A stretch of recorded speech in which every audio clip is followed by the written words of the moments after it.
বলছো আমি এই জিনিসপত্র দিয়ে কি করবো? আমি তো এগুলো তোমাদের জন্য করছিলাম। আর ভাই দেবে এই ব্যাগটা রাখো, এই নাও, এখানে কিছু গোল্ডেনের জিনিস আছে, এগুলো তোমার কাছে যত্ন করে রাখো, এগুলো মেয়ের বিয়েতে কাজে লাগতে পারে। আর এগুলো তো আমরা কষ্ট করে মেয়ের জন্য কিনছিলাম।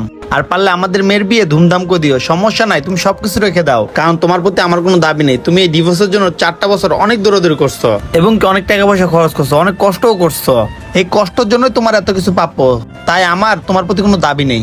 আরে নয়ন, তুমি এসব কি বলতেছো? এসব গোল্ড বিক্রি করে আমাদের মেয়ের বিয়ে দিব মানে? আমাদের মেয়ের মাত্র 4 বছর, ওর কি বিয়ের বয়স হয়েছে নাকি? তুমি যে এখন ওর বিয়ের ব্যাপারে টেনশন করতেছো।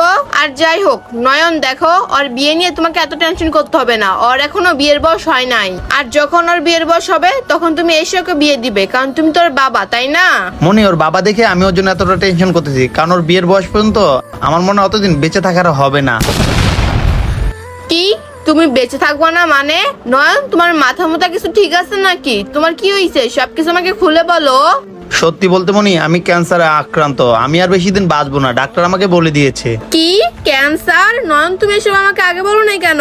আর এসব বিষয়ে তুমি আমাকে আগে জানাও নাই কেন? যে তুমি এত বড় একটা রোগে আক্রান্ত, তাহলে আমি তোমাকে ডিভোর্স দিতাম না, কারণ এই সময় তোমার পাশে একটা মানুষ প্রয়োজন।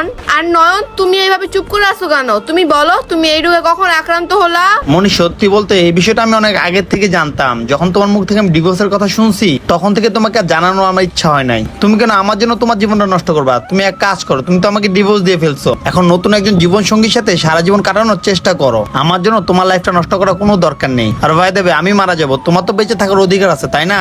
আর আমি চাই না আমার জন্য তুমি তোমার লাইফটা নষ্ট করো।